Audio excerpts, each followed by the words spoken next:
जय श्री कृष्णा। महाभारत में जब कौरव द्रौपदी का चीर हरण करते हैं, तब उस समय श्री कृष्ण ने द्रौपदी को भरी सभा में बेइज्जत होने से बचाया था, परंतु शिवपुराण के अनुसार दुर्वासा ऋषि के वरदान के कारण ही श्री कृष्ण ने द्रौपदी की रक्षा की।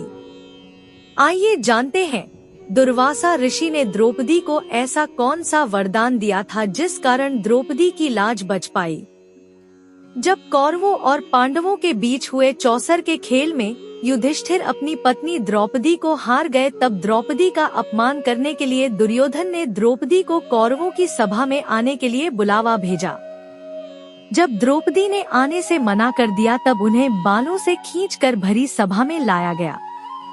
द्रौपदी को सभा में लाने के बाद दुर्योधन के कहने पर दुःशासन द्वारा द्रौपदी का चीरहरण करने का प्रयास किया गया, परंतु उस समय द्रौपदी ने श्री कृष्ण को याद किया तो श्री कृष्ण ने द्रौपदी के वस्त्र को बढ़ाकर द्रौपदी की रक्षा की।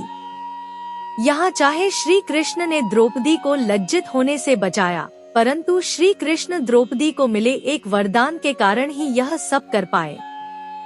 द्रौपदी को ऋषि दुर्वासा ने वरदान दिया था कि द्रौपदी को संकट के समय अन्नत कभी खत्म न होने वाले वस्त्र प्राप्त होगा।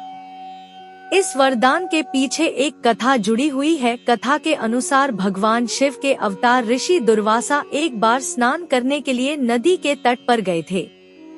उस नदी का बहाव बहुत तेज था, जिस कारण ऋषि दुर्वासा के कपड़े नदी में बह गए। उसी नदी में कुछ दूरी पर द्रौपदी भी स्नान कर रही थी। ऋषि दुर्वासा ने द्रौपदी से सहायता मांगी तो द्रौपदी ने उनकी मदद करने के लिए अपने वस्त्र में से एक टुकड़ा फाड़कर ऋषि को दे दिया।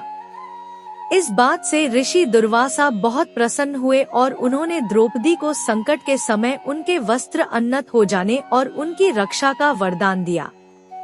इसी वरदान के कारण दुःशासन द्वारा द्रौपदी की साड़ी खींचने पर वह बढ़ती ही गई और द्रौपदी के सम्मान की रक्षा हुई, जिसमें श्री कृष्ण ने सहायता की थी। ऋषि दुर्वासा भगवान शिव के अवतार हैं। यह ब्रह्मा देव के मानस पुत्र अत्रि और उनकी पत्नी अनुसुईया के पुत्र के रूप में जन्मे थे।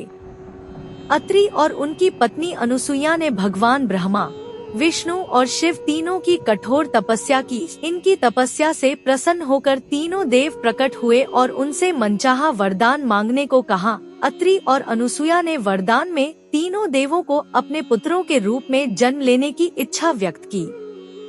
इसी वरदान के फलस्वरूप भगवान ब्रह्मा के अंश से चंद्रमा, विष्णु का अंश से दत्तात्रेय और शिव के अंश से दुर्वासा उत्पन्न हुए। ऋषि दुर्वासा भगवान शिव के रुद्र रूप से उत्पन्न हुए थे, इसलिए वे